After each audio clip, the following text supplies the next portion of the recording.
हरे कृष्ण. हरे कृष्ण. सर्व भक्तांचं स्वागत आहे आजच्या भागवतम कक्षेमध्ये. तर हा खूप फेमस श्लोक आहे की ज्या श्लोकामध्ये आपण बऱ्याच वेळा ऐकलेला आहे की भगवंतांची सामर्थ्य शक्ती कशी आहे आणि किती महान आहे. आणि त्यामध्ये पण हा जो अणुसिद्धांत जो वर्णन केलेला आहे की या जगामध्ये सगळ्यात मोठी प्रगती, प्रभुपाद ज्याप्रमाणे तात्पर्यामध्ये म्हणतात की सर्वोच्च प्रगती एखादा शास्त्रज्ञ करेल तर तो अणुसिद्धांत, अणुशक्ती याचा आविष्कार करू शकतो. आणि अणुमध्ये किती मोठी शक्ती आहे याचा आपण अनुभव घेतलेला आहे जपानमध्ये, हिरोशिमा, नागासाकीमध्ये. तर या अणुशक्तीच्या द्वारे खूप मोठ्या अशा गोष्टी करू शकतो. आणि हा अणु जो आहे त्याच्यामध्ये पण आपण जर आपल्या शालेय पुस्तकामध्ये वाचलं तर त्याच्यामध्ये प्रोटॉन, न्यूट्रॉन आणि त्याची जी काही गती आहे ती गती खूप उच्च आहे. म्हणजे या भौतिक जगामध्ये असं कुठलं गोष्टी नसतील की त्याची गती एवढी मोठी असेल. तर प्रथम प्रश्न येतो की एवढा छोटासा अणू आहे, या अणूमध्ये पण एवढी मोठी गती आहे, तर या एवढ्या मोठ्या गतीला जी काही चालना आहे ती कुठून मिळते, हा एक प्रथम प्रश्न आहे. आणि दुसरा प्रश्न आहे की जरी आपण खूप मोठा क्लेम करतो की आपण अणुशक्ती काढलेली आहे, तर वास्तविक रूपाने आपण अणुशक्तीचा शोध लावलेला आहे. अणुशक्ती बनवली कुठल्या दुसऱ्या व्यक्तीने, आपण फक्त शोध लावला की याच्यामध्ये एवढी शक्ती असू शकेल. त्या दृष्टिकोनातून पाहिलं तर या भौतिक जगामध्ये भरपूर अशा काही गोष्टी आहेत, त्या गोष्टी आपल्याला माहिती पण नाहीत अजून. आणि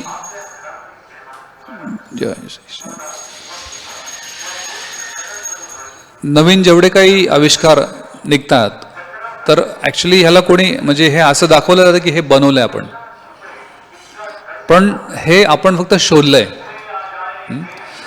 बनवणारा व्यक्ती या जगात कुठलाच नाही आहे. जसं न्यूटन पण म्हणतात स्वतः, जरी ते मोठे शास्त्रज्ञ होते, ते काय म्हणतात की मी जेवढे काही शोध लावले ते शोध लावलेत, त्यांनी काय बनवलं नाही आहे. गुरुत्वाकर्षणचा शोध त्यांनी लावला, म्हणजे त्यांनी थोडा विचार केला की अशा प्रकारे हा सिद्धांत आहे किंवा हा नियम आहे.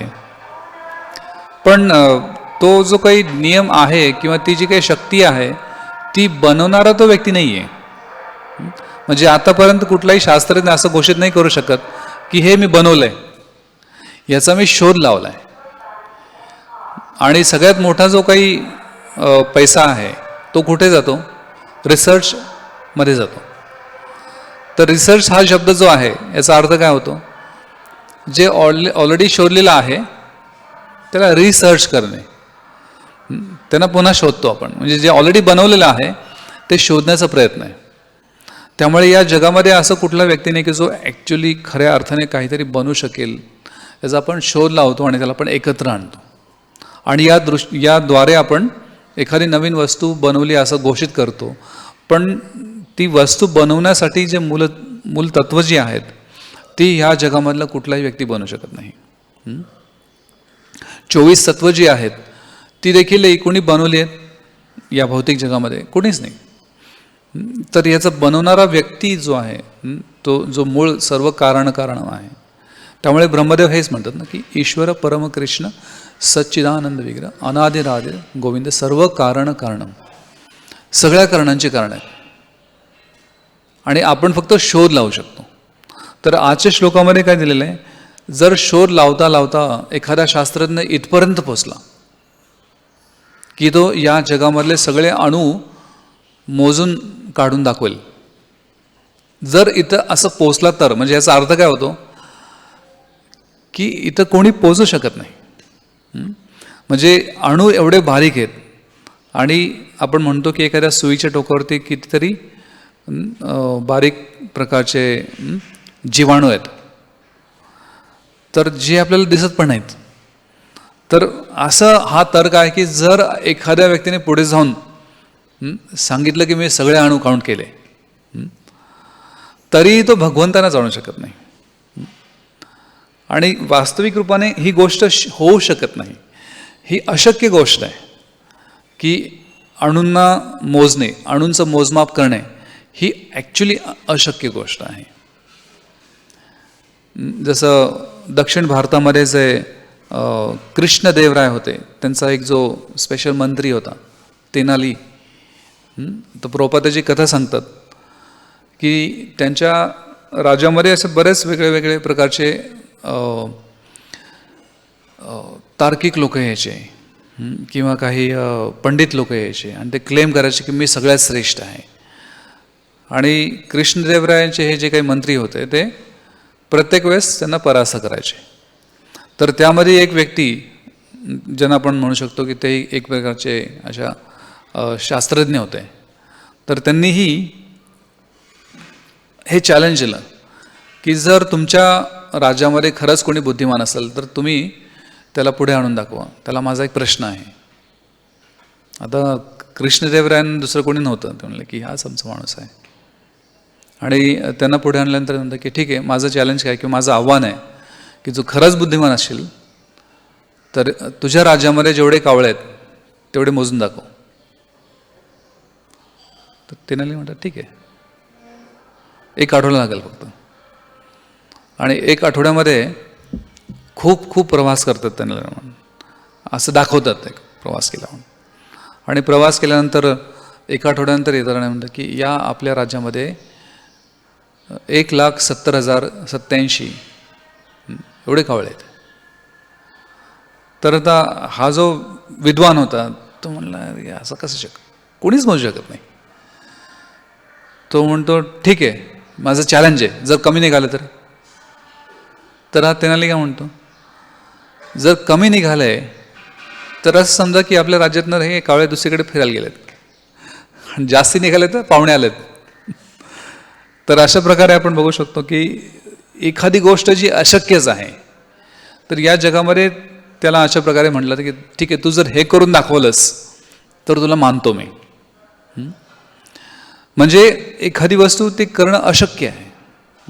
तर या श्लोकामध्ये पण प्रभू म्हणतात की एखाद्या व्यक्तीने जरीही अशा प्रकारे काही शोध लावला की त्या शोधाद्वारे आपल्या पूर्ण ब्रह्मांडामध्ये जेवढे काही अणू आहेत, आपल्या भारत देशामध्ये किती अणू आहेत आपल्याला माहीत नाही आपल्याला. तर ब्रह्मांडामधले ते अणू खूप अवघड आहे. आणि ब्रह्मांडामधले अणू शोधण्यासाठी आपल्याला ते अशा प्रकारे यंत्र बनावं लागतील की ते सगळीकडे फिरेल शोधण्यासाठी. म्हणजे बेसिकली हे अशक्य आहे. म्हणजे कुणाच्या कल्पनेच्या पलीकडे आहे की अशी गोष्ट करणे. किंवा या ठिकाणी प्रभुपाद म्हणतात की एखादा व्यक्ती संपूर्ण आकाश अंथरुणाप्रमाणे गुंडाळू शकेल. याच्यामध्ये जर तो एखादा व्यक्ती सामर्थ्य झाला, हे कधी शक्य आहे का? आकाशाला अंथरुणाप्रमाणे गुंडाळणं अशक्य आहे. पण कदाचित असा एखादा शास्त्रज्ञ होऊ शकेल असं आपण गृहीत धरू शकतो. जर असा एखादा शास्त्रज्ञ झाला तरीही तो भगवंतांच्या गुणांना समजू शकणार नाही. कारण भगवंत अशी व्यक्ती ते स्वतःचे गुण स्वतःला समजत नाही येताना. त्यांच्याकडे किती शक्ती आहे ही स्वतःला समजत नाही तर दुसऱ्यांना कोणाला समजणार आहे?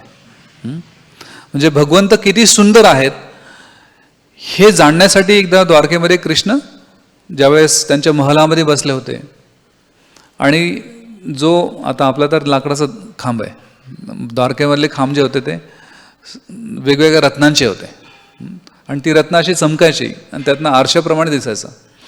तर एकदा भगवंत स्वतःची प्रतिमा त्यामध्ये बघतात आणि ते बघितल्यानंतर त्यांना एकदम भगवंत स्वतःच त्यांच्या मुखामध्ये हात घालतात. आपण कधी कधी ओठ किंवा दात चावतो ना, चेक करायला की आपण स्वप्न बघतोय का. तर भगवंतांना त्यांची स्वतःची सुंदरता बघून खूप आकर्षित होतात की अरे हा एवढा सुंदर व्यक्ती कोण आहे. म्हणजे कधी कधी भगवंतांना त्यांची सुंदरता किती आहे ह्याचं पण भान राहत नाही, किंवा ते किती अमर्यादित शक्तिशाली आहेत हे स्वतः समजू शकत नाही आहेत. तर दुसरा एखादा तुच्छ जीव हे त्याला अशक्य आहे समजणं. म्हणजे भगवंतांची जी काही शक्ती आहे ती या जगामध्ये कोणीही समजू शकत नाही. कारण आपल्याकडे जी काही क्षमता आहे कुठलीही क्रिया करण्याची, तर ती क्षमता खूप छोटी आहे, म्हणजे लिटरली नगण्य आहे. आणि म्हणजे कणभर आपली शक्ती आहे तरी पण आपण खूप मोठे क्लेम करतो. म्हणजे ही दाखवण्याची प्रवृत्ती आहे प्रत्येक जीवाकडे. ज्यावेळेस सुरुवातीला मोबाईल कंपनीने त्यांचं पहिलं मॉडेल आणलं होतं, तर त्यावेळेस त्यांची जाहिरात होती. काय जाहिरात होते? कर लो दुनिया मुठ्ठी में. म्हणजे या तात्पर्यामध्ये प्रॉब्लेम होता की एखाद्याने जर आकाश पण अंतरूणपणे गुंडाळलं तर तो क्लेम आहे फक्त, तो क्लेम राहू शकतो, पण वास्तविकता नाही होऊ शकत. म्हणजे या जगामध्ये एखादा व्यक्ती क्लेम करू शकतो की सगळं जग माझं आहे, क्लेम करू शकतो काही, पण तो वास्तविक रूपाने त्याला प्राप्ती नाही करू शकत. पण असे काही शास्त्रज्ञ पूर्वी होते, जे आपण भागवतामध्ये वाचतो, ज्यांच्याकडे एवढी शक्ती होती की ते पृथ्वीला त्याच्या ऑर्बिटमधून बाहेर काढू शकत नाही. हिरण्याक्ष, एवढी पॉवर होती. आता कुठलाच असा असुर नाही आहे, कुठला शास्त्रज्ञ नाही आहे, कुठलाही व्यक्ती नाही शक्तिशाली की जो अशा प्रकारे काही कार्य करू शकतो.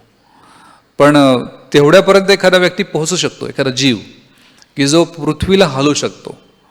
किंवा काही ऋषी, जो कुठला राजा होता तो त्रिशंकू, तर विश्वामित्र मुनींनी त्यांच्या योगशक्तीच्या बलावरती एक नवीन ग्रह बनवला जो त्रिशंकूला देऊन टाकला.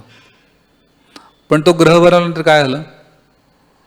तो त्याच्या ऑर्बिटमध्ये स्थित नाही राहू शकला, आणि म्हणून तो त्रिशंकू अजून उलटाच आहे. त्याला ग्रह दिला आहे पण तो उलटा तरंगतोय. म्हणजे जीव एखादी शक्ती, योग शक्ती वापरून अशा काहीतरी अद्भुत गोष्टी करण्याचा प्रयत्न करू शकतो. त्या गोष्टी केल्यानंतरही त्याच्यामध्ये खूप त्रुटी राहतील. पण भगवंतांची सृष्टी जी आहे ती त्रुटी विरहित आहे, त्याच्यामध्ये कुठल्याही प्रकारचा दोष नाही आहे. आपण ज्या काही गोष्टी करू, जरी एखादा व्यक्ती म्हणेल की मी खूप मोठी गोष्टी करण्यात सक्षम आहे, किंवा एखादी कंपनी असेल, त्यांच्या कंपनीचं मोठं ऑफिस असू शकेल आणि ते असं क्लेम करू शकेल की पूर्ण एशिया खंडामध्ये, आशियामधला सगळ्यात मोठा ऑफिस आमचा आहे, पूर्ण आशिया खंडामध्ये सगळ्यात मोठा मॉल आमचा आहे. तर आशिया खंड किती मोठा आहे? खूप छोटा आहे. जर आपण पूर्ण पृथ्वी पाहिली तर पृथ्वीच्या कंपॅरिझनमध्ये तो आशिया खंड खूप छोटा आहे. पूर्ण ब्रह्मांडाच्या कंपॅरिझनमध्ये पृथ्वी खूप छोटी, कणभर पण नाही. ॲक्च्युली पृथ्वी कणाप्रमाणे आहे. असे कितीतरी कण आहेत पूर्ण ब्रह्मांडामध्ये, आणि अशी कितीतरी ब्रह्मांड आहेत. म्हणजे त्या शृंखलेमध्ये जर पाहिलं तर जी काही सृष्टी भगवंतांची ती आपल्या कल्पनेच्या पलीकडे आहे, आणि अशा कल्पनेच्या पलीकडे असणाऱ्या भगवंतांना वास्तविकतेने खऱ्या अर्थाने कोणीच जाणू शकत नाही. त्यामुळे कृष्ण असे व्यक्तिमत्व आहेत की ते स्वतःला समजत नाहीत, तर दुसरा कुठला जीव त्यांना कशा प्रकारे समजू शकेल. तर तार्किक लोक कसे असतात? तार्किक लोकांचा प्रॉब्लेम काय आहे की ते म्हणजे वैष्णव जे आहेत ते खूप जास्ती तर्क लावायचा प्रयत्न करत नाहीत. याचा अर्थ असा नाही की ते मूर्ख आहेत, पण अनावश्यक तर्क लावायचा प्रयत्न करत नाहीत.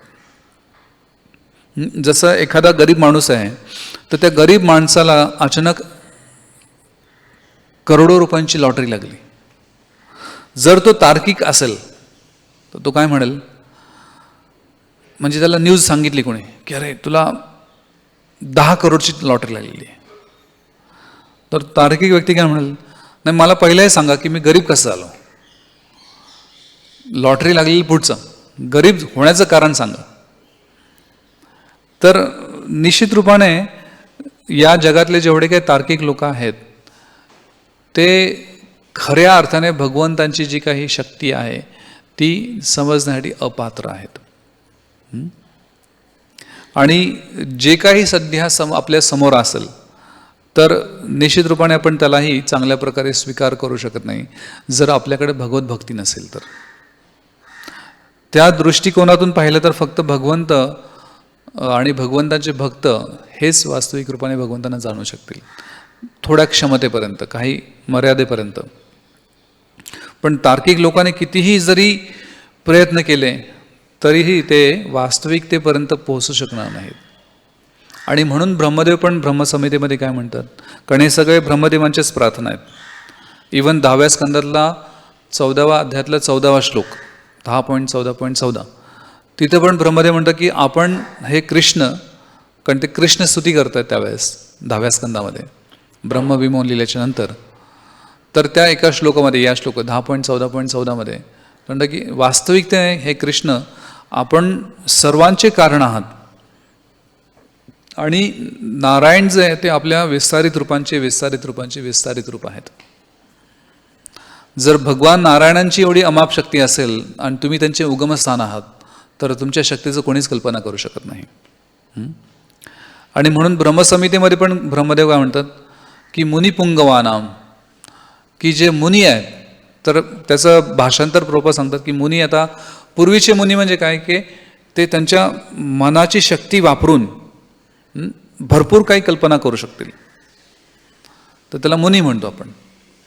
तर ब्रह्मदेव म्हणतात की अशी काही मुनी जे मनोरथेना, की मनाचा रथ बनून त्याच्यावरती जरी त्यांनी प्रवास केला, म्हणजे आता ही पण गोष्ट खूप अवघड आहे की मनाचा रथ बनून, कारण मनाचा स्पीड सगळ्यात जास्ती आहे, मनाच्या स्पीडपर्यंत अजून कोणी पोचलेलं नाही आहे, कुठलाही शास्त्रज्ञ पोचलेलं नाही आहे.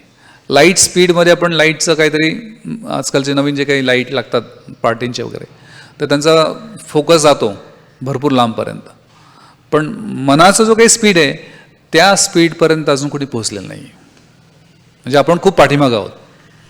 म्हणजे ही जे काही मूलभूत तत्व आहेत, जे काही 24 तत्व आहेत, तर त्या तत्वांमध्ये पण आपण खूप जास्ती प्रगती अजून केलेली नाही आहे.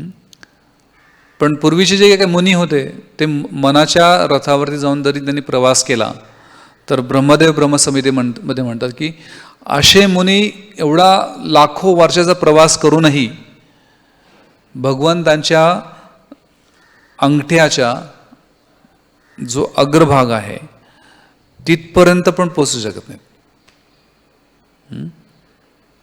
म्हणजे आता हे ब्रह्मदेवांचं वाक्य आहे.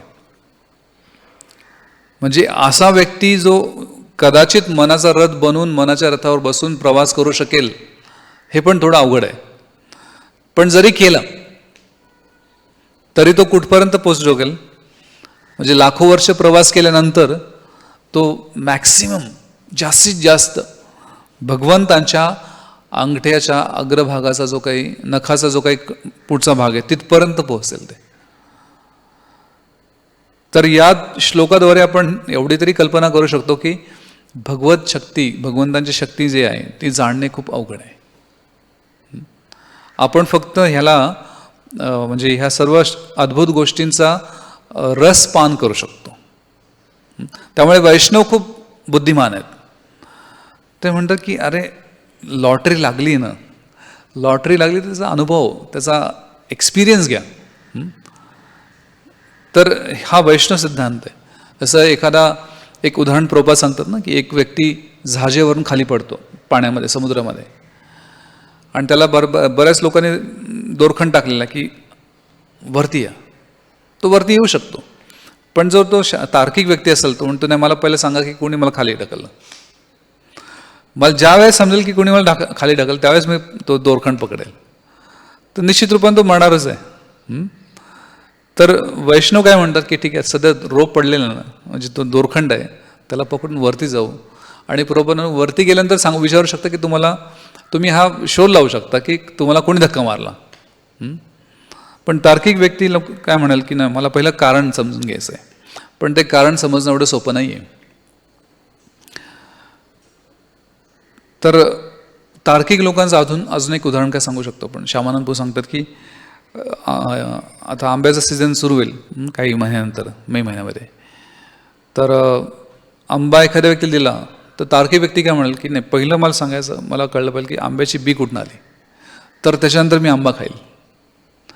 पण बुद्धिमान व्यक्ती कोण आहे, तो म्हणाल की पहिला आंबा जो आहे तो आस्वादन करू शकतो आपण, त्याची बी कुठून आली आहे त्याबद्दल जास्ती विचार करण्याच्या ऐवजी तो जो काही समोर भगवंतानी बनवलेली गोष्ट आहे त्याचा आपण आस्वाद करू शकतो. कारण भगवंतांची प्रत्येक वस्तू जी आहे, ज्या व्यक्तीला हे समजलं की सगळ्यांचे मूळ कारण कोण आहेत, तो व्यक्ती वास्तविक रूपाने खऱ्या अर्थाने या भौतिक जगातला जो काही आनंद आहे त्याचा अनुभव करू शकतो. पण जो व्यक्ती हा शोधण्याचा प्रयत्न करत आहे तो खऱ्या अर्थाने आनंद कधीच घेऊ शकत नाही. तो वास्तविकतेने जे सत्य आहे ते सत्यापासून खूप दूर जातो. आणि जो व्यक्ती बुद्धिमान आहे तो समजेल की प्रत्येक वस्तूचं कारण काय आहे. आंब्याचं पण कारण काय आहे, बी आहे. बीचं कारण काय आहे, भगवंत आहेत. कारण सगळ्या मूलभूत तत्वांना बनवणारे व्यक्ती भगवंत आहेत. आणि म्हणून इवन जो अभंग आहे ना तो करा, आदी बीज आहे कले, की प्रथम बीज कोण आहे, भगवंत आहेत. तर शास्त्रज्ञ त्यांचं स्वतःची बुद्धी लावून जर तो नास्तिक शास्त्रज्ञ असेल तर तो भगवंतांपर्यंत कधी पोहोचू शकत नाही. ठीक आहे, काही आस्तिक शास्त्रज्ञ पण आहेत, तर त्यांना हे माहिती आहे की वास्तविकतेने खऱ्या सगळ्या सृष्टीचं उगमस्थान कोण आहे. पण जो नास्तिक व्यक्ती आहे तो व्यक्ती भगवंतांचं अस्तित्व मान्य करण्यासाठी कधी तयार होत नाही. त्यामुळे एक पाश्चिमात्य देशामध्ये एक विश्वविद्यालय होतं. तर त्या विश्वविद्यालयामध्ये तिथे त्या देशामध्ये एक व्यक्ती होता, त्याचं नाव होतं नेत्झे. तर त्यांनी त्या विश्वविद्यालयाच्या भिंतीवरती लिहिलं होतं, गॉड इज डेड, भगवंत गेला. तर काही लोकांचे असं मत असतं की भगवंतांनी हे जग बनवलं नाही तर जग बनवता वारले, असे काही लोक असतात. आणि काही लोकांचं मत असतं की भगवंतांनी बनवलं जग पण त्यांना मॅनेज करता नाही आलं त्यामुळे ते पळून गेले. आणि काही लोकांचं मत आहे की भगवंताने असं हे जग बनवलं की जे त्यांना सांभाळता आलं नाही, त्यामुळे आपण ते ॲटलास नावाची जी काही सायकल आहे त्याच्या पाठीमध्ये आहे ना, तो असं जगाला पकडून बसलेला आहे की खूप अवघड झालं भगवंतांना. तर वास्तविक रूपाने ह्या सगळ्या कल्पना लोकांच्या आहेत, पण वास्तविक सत्य वेगळं आहे. तर हा जो नास्तिक व्यक्ती होता नेत्झे, जो भगवंतांचं अस्तित्व मान्य करत नव्हता, तर त्याने अशा प्रकारे लिहिलं होतं वाक्य, गॉड इज डेड, आणि तिने सही केली होती नेत्झे. आणि काही कालांतराने त्याचा मृत्यू झाला. तर तो गेल्यानंतर एक आस्तिक मुलगा होता त्या देशातला, तर त्यांनी पुन्हा त्या वाक्याच्या खाली वरती नाही खालीच नेक्स्ट वाक्य त्यांनी लिहिलं की नेत्झे इज डेड आणि सही गॉड. म्हणजे नेत्झे गेला आणि खाली सही कोणी केली, भगवंता सांगतात की हा पण गेला. तर निश्चित रूपामुळे या जगामध्ये बरेच लोक त्यांचा बुद्धीचा वापर करून भगवंतांचं अस्तित्व अमान्य किंवा नाहीसं करण्याचा प्रयत्न करतात, पण ते नाहीसं करण्याच्या प्रयत्नामध्ये स्वतःच नाहीसे होऊन जातात. आणि भगवंतांची आस्तिकता असणारे भरपूर लोक आहेत जे त्याचा अनुभव घेत राहतात, त्या मधुरतेचा अनुभव घेतात. त्यामुळे भक्त कोण आहेत की जो आंबा आहे त्याचं मूळ कारण त्यांना माहितीच आहे, त्यामुळे ते शोधण्याच्या ऐवजी त्या आंब्याला भगवंतांना अर्पण करतील आणि प्रसाद म्हणून स्वीकार करतील. तरीही खरी बुद्धिमत्ता आहे. तर या जगामध्ये मूळ कारण जे आहे ते शोधणं निश्चित रूपामध्ये खूप महत्त्वाचं आहे. आणि ते आपण म्हणजे त्या मूळ कारणाला खऱ्या अर्थाने सगळ्यात महत्त्वाचा भर आहे किंवा सगळ्यात महत्त्वाचं त्याची व्हॅल्यू आहे. त्याचं परिमाणात्मक जर दृष्टिकोन पाहिलं तर सगळ्यात महत्त्वाचा व्यक्ती येतो. आणि मूळ कारण जे आहे त्याला सगळ्यात जास्त व्हॅल्यू असते. बाकीचे जे काही कारणं आहेत ती सगळी गौण कारणं आहेत. तर मूळ कारण कुठलं आहे, ज्यावेळेस आपण ते जाणतो त्यावेळेस वास्तविक रूपाने आपण खऱ्या अर्थाने भगवंतांच्यापर्यंत पोहोचू शकतो. आणि यासाठी आपल्याला शास्त्रांचं ज्यावेळेस आपण अध्ययन करू, जसं ईशोपनिषदमध्ये जो प्रथम मंत्र येतो, ओम पूर्णम अध पूर्ण पूर्णात पूर्णमुदच्यते पूर्णस्य पूर्णमादाय पूर्णम एवावशिष्यते, की या तत्वापासून सुरुवात होते की भक्तांना माहिती आहे शास्त्राचं अध्ययन केल्यामुळे की हा विश्वास पण आहे की सर्व कारणांचे कारण जे आहे ते भगवंत आहेत आणि भगवंताने जी काही सृष्टी बनवली आहे ती परिपूर्ण आहे. तर या श्लोकाचा एकदा विश्लेषण करताना परमपूज्य लोकनाथ महाराज एका नारळाच्या झाडाखाली बसले होते आणि तिथे त्यांनी हा श्लोक सांगितला की भगवंताची सृष्टी जी आहे ती परिपूर्ण आहे, त्याच्यामध्ये कुठलाच प्रकारचा दोष नाही. आणि ते सांगताना महाराज म्हणले की इवन नारळाचं झाड बघू शकतो आपण की हा नारळ जो आहे तो कोणाच्या डोक्यावर ते कधी पडत नाही, कारण त्याला तिसरा डोळा असतो. महाराज सांगत होते म्हणजे खाली कोण असेल तर त्यावेळेस नारळ पडत नाही. तरी भगवंतांची सृष्टी आहे जी परिपूर्ण आहे, त्याच्यामध्ये कुठल्याही प्रकारचा दोष नाही आहे. पण ज्यावेळेस आपण स्वतःची तार्किक बुद्धी वापरतो जी नास्तिकतेच्या साईडला आहे तर आपण काहीतरी चुकीच्या पद्धतीने कार्य करतो. म्हणजे एक देश होता, त्या देशामध्ये त्यांनी असा विचार केला, कारण तिथे पार्किंगचा प्रॉब्लेम होता आणि तिथे नारळ झाडं भरपूर होते. तर त्यांना वाटलं की जर आपण गाडी पार्क केली आणि नारळ पडलं तर आपल्या गाड्या खराब होतील किंवा काही लोकांचा मृत्यू होईल. त्यामुळे त्यांनी पूर्ण देशातले सगळे नारळ झाडं कट करून टाकले. पण वास्तविक रूपाने असं कधी होत नाही. कुठल्याही प्रकारचा ॲक्सिडेंट आपण पाहिलं नाही की नारळ पडल्यामुळे एखाद्या व्यक्तीचा मृत्यू झाला. तर महाराज म्हणले की ही भगवंताची विशेष सृष्टी आहे की या सृष्टीमध्ये कुठल्या प्रकारचा दोष नाही. आणि असं पूर्ण प्रवचन झाल्यानंतर महाराज उठले आणि 4-5 पुढे गेले आणि त्याच ठिकाणी ज्या ठिकाणी महाराज बसले होते तो वरून एक नारळ पडला. तर महाराज म्हणले बघा मी जे काही बोललो, शास्त्र जे काही सांगतं त्यामध्ये कधी चूक नाही होऊ शकत. तर प्रत्येक वस्तू जी आहे ती परफेक्ट आहे, भगवंताने बनवली. तर या श्लोकामध्ये सांगितलं की अपूर्णतेचा जो काही अनुभव आहे तो कशामुळे येतो, आपण मध्ये काहीतरी आपलं नाक खुपसतो, आपण काहीतरी ढवळाढवळ करतो, त्यामुळे वास्तविक रूपाने जी काही सृष्टी चांगली आहे ती दूषित होते. कारण ज्यावेळेस दूषित मन असेल त्यावेळेस आपण चांगल्या भगवंतांच्या सृष्टीलाही चांगल्या प्रकारे बघू शकत नाही. तर मुद्दा हा होता की आपण ज्यावेळेस हे कारण शास्त्राच्या अनुसार समजून घेऊ त्यावेळेस वास्तविक रूपाने आपल्याला समजेल की या कारणाचं खूप महत्त्व आहे, म्हणजे मूळ कारणाचं भगवंतांचं. तर या संबंधामध्ये एक भक्त उदाहरण सांगत होते की एखादा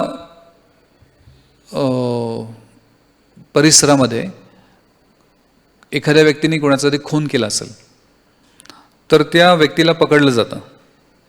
जनरली आपण बघतो ना की काही लोक त्याला दुसऱ्या व्यक्तीला, काही लोक मर्डर करणारे लोक असतात त्यांना सुपारी देतात. तर एक व्यक्ती सुपारी देतो, म्हणतो की तुला काहीच नाही करायचं. हा जो माणूस बसलाय या गाडीमध्ये, तर त्या गाडीमध्ये पाठीमागच्या सीटवरती जो माणूस बसलाय त्याला फक्त मारायचं. मग ह्या लोकांचं काम काय असतं, त्यांना पैसे भेटले तो त्याचं काम करतो, पण काम करताना तो पकडला जातो. तर त्याला पकडल्यानंतर त्याला विचारतात की तुला कोणी सांगितलं. तो म्हणतो की मला माहीत नाही आहे, मला एक व्यक्ती आला त्याने मला पैसे दिले म्हणून मी मारलं. मग पोलीस लोक त्याला, त्या माणसाला शोधणारे काय करतात, अजून तिथले 4-5 जवळचे लोकल जे गुंडे असतील त्यांना पकडतील, त्या माणसासमोर करतात की ह्यांच्यापैकी कोणी होतं का. तो ना, ह्यांच्यापैकी हा माणूस होता. मग त्याला पकडलं जातं. तो माणूस सिंपल असतो. मग त्याला विचारतात की तुला कोणी सांगितलं होतं. तो म्हणतो मी सांगू शकत नाही तुम्हाला. मग पोलीस त्याला भरपूर मारतात. नंतर शेवटी ते फायनल जो माणूस असतो तो कुठे दुसऱ्या देशामध्ये असतो, मेन डॉन जो असतो, अंडरवर्ल्ड व्यक्ती. मग ज्यावेळेस पोलीस तिथपर्यंत पोहोचतात, जो एकदम शेवटचा व्यक्ती ज्यांनी ही सुरुवात केली होती की या अमुक अमुक माणसाला मारण्याचं, तर सगळ्यात मोठी जी काही शिक्षा होती ती कोणाला होती, ज्यांनी मर्डर केलं त्याला नाही होत. ज्यांनी मूळ व्यक्ती जो आहे, ज्यांनी हा प्लॅन केला, तर त्या व्यक्तीला सगळ्यात मोठी शिक्षा होते. त्याचप्रमाणे म्हणजे जो मूळ कारण आहे तो सगळ्यात महत्त्वाचा व्यक्ती ठरतो. बाकीचे लोक जे आहेत ते मूळ कारण नाही आहेत, गौण, मुख्य वृत्ती नाही आहे, गौण वृत्ती आहे. तर त्याचप्रमाणे जे आजचा श्लोक आहे त्यामध्ये पण जो मूळ कारण जे आहे ते जोपर्यंत आपण शोधत नाही तोपर्यंत आपण वास्तविक सत्यापर्यंत पोहोचू शकत नाही. इनफॅक्ट त्या मूळ कारणाला सगळ्यात महत्त्वाचा भर दिलेला आहे आपल्या वैदिक शास्त्रामध्ये. आणि म्हणून जोपर्यंत व्यक्ती तिथपर्यंत नाही पोहोचत तोपर्यंत वास्तविक सत्याला कधी समजू शकणार नाही. त्यामुळे ब्रह्मदेवांचा हा जो काही अध्याय आहे या अध्यायामध्ये पण ब्रह्मदेव म्हणतात की भगवंतांच्या अवतारांचं महत्त्व सांगतायत की भगवंतांचे अवतार जे आहेत ते अद्भुत आहेत आणि प्रत्येक अवताराने पण एक अद्भुत क्रिया केलेली आहे, अद्भुत कार्य केलेलं आहे. आणि ह्या अद्भुत कार्यामुळेच प्रत्येक अवतार विशेष आहे. कारण भगवंत त्यांची जी काही शक्ती आहे ती अद्भुत आहे आणि त्या अद्भुत शक्तीच्या द्वारे त्यांनी जेवढे काही असामान्य कार्य केलेलं आहे ते देखील अद्भुत आहे. त्यामुळे प्रत्येक अवतारामध्ये भगवंतांनी एक विशेष कार्य केलं असल्यामुळे भगवंतांची शक्ती जी आहे ती एक विशेष आहे. आणि या सर्व कार्यांपैकी जीव कुठलंही कार्य करू शकत नाही. त्यामुळे आपला वैदिक धर्म कुठला आहे की भगवंतांच्या कार्यांना आपण अनुकरण नाही करत किंबहुना करण्याचा कधी प्रयत्न करत नाही, पण भगवंतांच्या शिकवणींना आपण स्वीकार करतो. तर आणि जर एखादा व्यक्ती म्हणतो की ठीक आहे मला अनुकरण पण करायचं, मला नक्कल करायची आहे, तर नक्कल पण त्या व्यक्तीने कशी करावी? परिपूर्ण रूपामध्ये करावी. पण जसं प्रभुपाद म्हणतात ना की अर्धकुकुट न्यायाचे लोक आहेत, त्यांना फक्त जे काही चांगलं वाटतं स्वतःच्या इंद्रियांसाठी ते करण्याचा प्रयत्न करतात. जर भगवंताने केलं तर आम्ही नाही करू शकत का? ही जी काही मेंटॅलिटी आहे, ही जी काही मानसिकता आहे, तर प्रभुपाद सांगतात की ठीक आहे तुम्ही कुठली गोष्ट करायची तर तुम्ही सगळ्या प्रकारच्या गोष्टी केल्या पाहिजे. म्हणजे सगळ्यांचा जो काही कल असतो, जर भगवान श्रीकृष्णाने रासलीला केली तर आपण नाही करू शकत का? तर प्रभुपाद काय सांगतात, ठीक आहे श्रीकृष्णाने रासलीला केली, ठीक आहे मान्य केलं, तुम्हाला पण करायची आहे, ठीक आहे चालेल. रासलीलेच्या आधी त्यांनी काय केलं होतं? गोवर्धन पर्वत उचलला होता. तुम्ही ते कार्य पहिलं करून दाखवा, त्याच्या पुढे पुढचं कार्य करू शकता. तर निश्चित रूपामध्ये आता हा जो श्लोक आहे त्यामध्ये भगवंतांनी तर त्यांच्या अंगठ्याद्वारे जे काही 7 लेअर आहेत ब्रह्मांडाच्या त्याला भेदून छिद्र केलं, त्यातनं गंगा माता प्रकट झाली. तर अशा प्रकारचं तर कार्य कोणीच नाही करू शकत, जे अलौकिक अति अद्भुत असं कार्य आहे. त्यामुळे प्रत्येक अवतारामध्ये, मत्स्य अवतारामध्ये पण भगवंताने जे काही कार्य केलं, पूर्ण प्रलय होता आणि या प्रलयामध्ये त्यांच्या मस्तिष्कावरती जे शिंग होतं त्या शिंगाला एक मोठी जहाज लावली होती. तर असंही कुठलाही प्राणी नाही करू शकत, कुठलाही जीव नाही करू शकत. त्यामुळे या जगातला इवन समुद्रामधला सगळ्यात मोठ्यातला मोठा मासा तिमिंगला जो आपल्याला दिसलेला नाही आहे, असं आपण आतापर्यंत फक्त देव मासापर्यंत पोहोचलो आहोत. तर पण आपल्या भागवतामध्ये किंवा वैदिक शास्त्रामध्ये तिमिंगला नावाचा मासाचं वर्णन केलेलं आहे. तो मासा अजून आपल्याला भेटलेला नाही आहे, कारण ब्रह्मांडाचं जे काही वर्णन आहे ते खूप विस्तारित आहे आणि आत्तापर्यंत आपण जे काही शोध लावलेत ते खूप सीमित आहेत. म्हणजे आपण जेवढे काही गोष्टी पाहिल्यात त्या खूप म्हणजे तुच्छ आहेत असं आपण म्हणू शकतो. किंबहुना आपल्याला माहिती असेल की ते जो समुद्रामधला सगळ्यात खोल भाग कुठला आहे, मरीना ट्रेंच नावाचा एक भाग आहे की त्याची खोली 1000 फीट आहे खाली, आणि खाली जेवढं तुम्ही जाल तर वास्तविकतेने पण जाऊ पण शकत नाही, कारण ते जाण्यासाठी पण खूप मोठ्या प्रकारचं काही पाणबुड्यांची आवश्यकता आहे. तर त्या क्रिएट करणं पण खूप कठीण आहे, आणि जरी आपण क्रिएट केल्या तरी पण खाली कितीतरी गोष्टी आहेत ज्या तिथे सूर्यप्रकाश पोहोचतच नाही. तर त्या वस्तूंना बघणं पण अवघड आहे. म्हणजे तिथे कितीतरी वेगवेगळ्या प्रकारचे जीव आहेत जे आपण कदाचित अजून कधी पाहिले पण नसेल. तर आपला जो शोध आहे तो खूप छोटा आहे, खूप सीमित आहे. आणि आजच्या श्लोकामध्ये अशी घोषणा केलेली आहे की जर पुढे जाऊन एखादा शास्त्रज्ञ असा बनला की ज्यांनी सगळ्या ब्रह्मांडामधले सगळे अणु जे आहेत ते मोजले, तरीही तो भगवंतांना समजू शकत नाही. भगवंतांच्या ज्या काही शक्ती आहेत त्यांना आपण कधी वास्तविकतेने पूर्णपणे रूपामध्ये समजू शकणार नाही. तर खूप स्पेशल श्लोक आहे. त्यामुळे बरेच भक्त याचा उल्लेख बऱ्याच ठिकाणी करतात की जर एखादा व्यक्ती अणूंना काउंट करू शकत असेल तरीही तो भगवंतांच्या गुणांना काउंट नाही करू शकत, मोजू शकत नाही. कारण भगवंतांचे गुण अजून कोणी मोजले आहेत का? आपण भक्तिरसामृत सिंधूमध्ये फक्त काय बघतो, भगवंतांच्याकडे 64 कला आहेत, ते मूळ कला आहेत. पण भगवंतांचे जे काही गुण आहेत ते कसे आहेत, विस्तारित होणार आहेत. ज्या प्रकारे समुद्राच्या लाटा असतात त्या कधी थांबत नाहीत, त्याच प्रकारे भगवंतांच्या लीला असंख्य आहेत. आणि ह्या लीलांचं गाण कोण करतंय, ह्या लीलांचं वखाण कोण करतंय? अनंतशेष. आणि अनंतशेषांची किती मुख आहेत? 1,000,000. आणि अनादिकालापासून ते या 1,000,000 मुखांच्या द्वारे भगवंतांच्या लीलांचं वर्णन करतात. आणि ते वर्णन अजूनही संपलेलं नाही. मग अनंतशेष जे आहेत त्यांचा उल्लेख पण शास्त्रामध्ये केलेला आहे की अनंतशेषांचा जो काही विस्तारण आहे ते किती आहे की त्यांचं जे काही फणे आहेत त्या फण्यांवरती आपलं एक ब्रह्मांड जे आहे ते कशाप्रमाणे आहे, मोहरीच्या कणाप्रमाणे आहे. तर त्यांचं आपण साईजची कल्पना करू शकतो. आणि अशा व्यक्तीला पण अजून भगवंतांचे सगळे गुण समजलेले नाही आहेत. त्यामुळे आपले आचार्य वर्णन करतात की भगवंत खूप स्पेशल आहेत. आणि त्यातलं एक कशा प्रकारे भगवंत स्पेशल आहेत त्याचं एक खूप छान उदाहरण सांगतात एक आचार्य. ते म्हणतात की या जगामध्ये कृष्णा इज द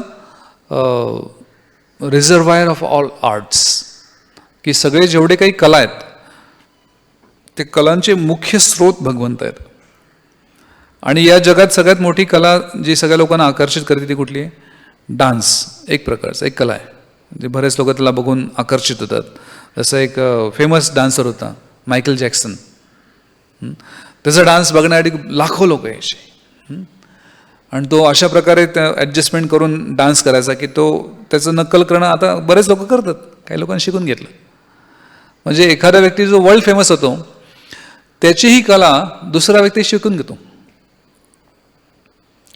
पण कृष्ण असे नर्तक आहेत, असे डान्सर आहेत की तो डान्स, त्या प्रकारचा डान्स कोणीच नाही करू शकत. इवन आपण बघू शकतो की महादेव, त्यांचं नाव आहे नटराज, बेस्ट डान्सर आहेत. पण एक आचार्य वर्णन करतात की कृष्ण ह्या सगळ्या कलेचं ज्यावेळेस डायरेक्ट प्रदर्शन करतात कृष्ण अवतारामध्ये, स्वतःच्या अवतारामध्ये, तर ते प्रदर्शन करताना कृष्ण डान्स करण्यासाठी कुठला प्लॅटफॉर्म चूज करतात? कालिया नागाचं फणे, जे स्लिपरी असतात, जे गुळगुळीत असतात, त्याच्यावरती डान्स करणं खूप अवघड आहे. आपण बघू शकतो काही लोक स्केटिंगचा एक डान्स असतो ना, तो बर्फावरती, बर्फ असतो त्या बर्फावरती काहीतरी एक प्रकारचं बूट घालून काही लोक डान्स करतात. पण तो प्लॅटफॉर्म जो आहे तो प्लेन असतो पूर्णपणे. त्याच्यावरती एखादा व्यक्ती खूप वर्ष प्रॅक्टिस करून ती साधना करून तिथपर्यंत पोहोचेल. पण कालिया नागाचे किती फणे होते? त्याचे पण 1000 फणे होते. आणि प्रत्येक फणा पूर्णपणे फास्ट दंश करण्यासाठी प्रयत्न करत होता. आणि कृष्णाने म्हणजे 1000 ज्यावेळेस फणे असतील जे सगळे त्या एका व्यक्तीवरती अटॅक करतायत, तर या कालावधीमध्ये मायकल जॅक्सनचा प्रपिता पण असेल, तो पण अशा प्रकारे डान्स नाही करू शकत. की कृष्णाचा जो काही डान्स करण्याची गती होती तेवढी फास्ट होती की तेवढी गती आतापर्यंत कोणी प्राप्त पण नाही केलेली आणि कोणी करू पण शकणार नाही. कारण 1000 ज्यावेळेस फणे एकाच वेळेस अटॅक करतील त्यावेळेस त्या व्यक्तीला किती मोठी गतीची आवश्यकता आहे. तर एका दृष्टिकोनातून भगवंत अशा प्रकारे डान्स करत होते की तो डान्स चालू असताना जी मधुरता आपले व्रजवासी बघत होते त्यातनं आनंद घेत होते. आणि कालियासाठी तो आनंद नव्हता, कालियासाठी तो प्रत्येक पाऊल भगवंतांचं खूप वज्राप्रमाणे होतं, त्याला खूप त्रास होत होता. पण जरी त्यांनी परिपूर्ण रूपामध्ये प्रयत्न केला होता कृष्णाला दंश करण्यासाठी, पण तो कृष्णाला दंश नाही करू शकले. तर हा जो स्पीड आहे, किंवा म्हणून म्हणतात की कृष्ण सगळ्या कलांचे बेस्ट कलाकार आहेत की त्यांच्या एवढी कला कोणीच प्रदर्शित नाही करू शकत. आणि त्यामुळे कृष्णाने जो काही प्लॅटफॉर्म पकडला होता किंवा तो स्वीकार केला होता तो प्लॅटफॉर्म खूप अवघड आहे की त्या अशा प्लॅटफॉर्मवरती डान्स करणं कल्पनेच्या पलीकडचं आहे. म्हणजे आपण ही लीला ऐकलेली आहे, कालिया नागावरती नृत्य केलं कृष्णाने, पण आपलं वाटतं ठीक आहे केलं असेल, पण जर आपण कल्पना केली तर खूप अवघड आहे. की पहिलं तर लोकांना नागाची भीती असते, आणि म्हणून कृष्ण भीतीचे मूळ स्रोत आहेत की भय पण भगवंतांना घाबरतं. भयम द्वितीया बिनिवेशात. आणि या जगात भय कशामुळे येतं? द्वितीया म्हणजे जिथे द्वंद्व आहे, सुख आणि दुःख आहे, तिथे भय. म्हणजे ज्या व्यक्तीकडे सुख आहे त्याला दुःखाचं भीती असते. त्यामुळे या जगामध्ये जोपर्यंत व्यक्ती द्वंद्वामध्ये आहे तोपर्यंत दुःखी असतो. आणि ज्यावेळेस जीव कृष्णाला स्वीकार करतो त्यावेळेस दुःखातून किंवा भयातून मुक्त होतो. कारण भय कधी असतं, जसं द्वंद्व आहे त्याचप्रमाणे एखाद्या व्यक्ती त्याला असं वाटतं की माझं निर्भयतेचं जे कारण आहे अमुक अमुक व्यक्ती, पण तो व्यक्ती ज्यावेळेस जातो त्यावेळेस भय अजून जास्ती निर्माण होतं. कारण आपला आधार जो आहे तो या भयाच्या आधारावरती स्थित आहे की हा व्यक्ती आहे म्हणून मला भीती नाही आहे, पण तो व्यक्ती निघून जाणार आहे. या जगातली कुठली वस्तू स्थायी नाही आहे. पण ज्यावेळेस जीव भगवंतांना स्वीकार करतो जे पूर्णपणे स्थायी आहेत, स्थिर आहेत, त्यावेळेस तो वास्तविक रूपाने भयापासून मुक्त होतो. आणि म्हणून कृष्ण या लीलेमध्ये पण दाखवतात की वामनदेवांच्या लीलेमध्ये पण की जो व्यक्ती माझ्या चरणांची शरण घेईल त्याला मी पूर्णपणे शरण देऊ शकतो. अन्य कुठलाही व्यक्ती सक्षम नाही आहे अशा प्रकारची शरणागती देण्यासाठी, अशा प्रकारचं अभयदान करण्यासाठी. त्यामुळे भक्त जे आहे ते प्रत्येक क्षणाला, असं मला काल एक आजी पुण्यामध्ये एक होत्या, त्या भेटल्या, ते म्हणलं की त्यांना तर हृदयाचा त्रास आहे, हृदयाचा डॉक्टरांनी सांगितलं तुम्ही कधी पण तुमचा मृत्यू येऊ शकतो. तर ते म्हणलं प्रभूजी काय, माझ्या पतीनं खूप भीती वाटते की मी गेल्यावर तर काय होईल, पण मला काही प्रॉब्लेम नाही आहे कारण एक दिवशी सोडायचंच आहे, त्यामुळे त्याच्यात काही समस्या वाटत नाही. पण माझे बाकीचे नाते काही भक्त नाही आहेत, तर म्हणलं बाकीच्या लोकांना टेन्शन आहे की मला काय झालं तर काय होईल, पण वैयक्तिक रूपाने मला काही टेन्शन नाही आहे. तर ही जी काही निर्भयता आहे ती ॲक्च्युली भक्तच अनुभव करू शकतील. अन्य कोणी व्यक्ती खऱ्या अर्थाने निर्भय होऊ शकत नाही, कारण त्यांनी अशा व्यक्तीला स्वीकारलेलंच नाही आहे की ज्यांना भय स्वतः भीतं. म्हणजे मत भयाती वाती वात. कृष्ण म्हणतात ना की सगळं प्रत्येक तत्व किंवा प्रत्येक शक्ती या जगातली भगवंतांना बघून त्यांचं थर कापतो. पण भगवंत ज्यावेळेस हा जो विभत्स रस आहे, भयाचा रस आहे, त्याच्यामध्ये पण एक आनंद आहे. जसं या जगामध्ये पण आता बऱ्याच लोकांना हा भीतीचा रस आवडतो, कारण या जगामध्ये सगळ्यात फेमस कुठल्या गोष्टी आहेत, जे हॉरर मूवी आहेत, जे भूताचे पिक्चर असतात, त्याला बघायला खूप लोक जातात. आणि त्यामध्ये पण जो काही इफेक्ट असतो, काही लोक म्हणतात का हा इफेक्ट काय एकदम स्पेशल इफेक्ट होता, म्हणजे त्यातनं भय त्यांना आलेला आहे, पण त्याच्यामध्ये पण एक रस आहे की त्या पिक्चरमध्ये पण. असं आता आजकाल नवीन जे पिक्चर निघतात की त्यामध्ये झॉम्बीज असतात, जसं एखादा मृतदेह आहे, त्याचं प्रेत बनतं आणि ते प्रेत ह्याला लागतं. तर त्याच्यामध्ये जो काही व्यक्ती, जो डायरेक्टर आहे, तो जेवढा जास्तीत जास्त इफेक्ट टाकेल तेवढे ते पिक्चर फेमस होतात. म्हणजे भयरस पण आहे. जर या जगामध्ये जीव पण असा भयरस उत्पन्न करू शकेल आणि त्याला बघण्यासाठी एवढे लोक येऊ शकतात, तर ज्यावेळेस कृष्ण ह्या भयाचं रसाचं प्रकटीकरण करतात तर तो एकदम स्पेशल इफेक्ट आहे. आणि वैष्णव काय करतात की हा रस आस्वादन करण्याचा प्रयत्न करतात, की ज्या रसामध्ये खूप आनंद आहे, खूप मधुरता आहे. आणि या रसाचा नक्कल आपण बघू शकतो की एकदम तामसिक नक्कल आहे. जे काही हॉरर मूवीज आहे सगळे तामसिक आहेत.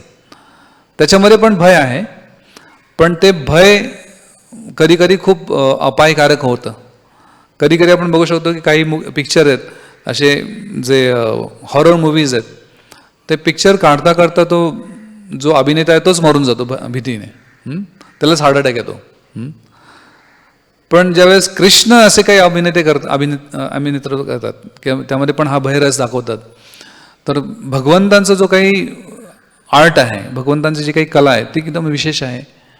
की ज्यामध्ये ज्यावेळेस यशोदामाई क्रोधामध्ये हातात छडी घेऊन कृष्णासमोर उभे राहतात, त्यावेळेस कृष्ण ॲक्च्युली भयभीत होतात.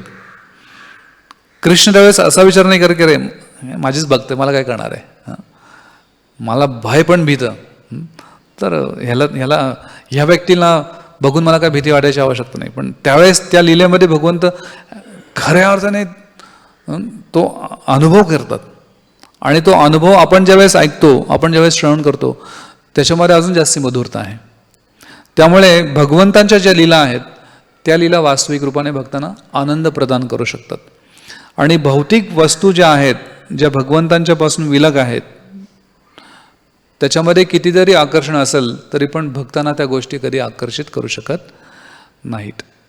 आणि म्हणून हे या अध्यायातले जेवढे काही भगवंतांचे अवतार आहेत, तर प्रत्येक अवतारामध्ये एक विशेष त्यांचं कृत्य आहे, त्यांचं एक कार्य आहे. तर ते कार्य आपण ज्यावेळेस श्रवण करू त्यावेळेस खऱ्या अर्थाने आपल्याला आनंद प्राप्त होऊ शकतो. हरे कृष्ण. ग्रंथराज श्रीमद् भागवतम की जय. श्रील प्रभुपाद की जय.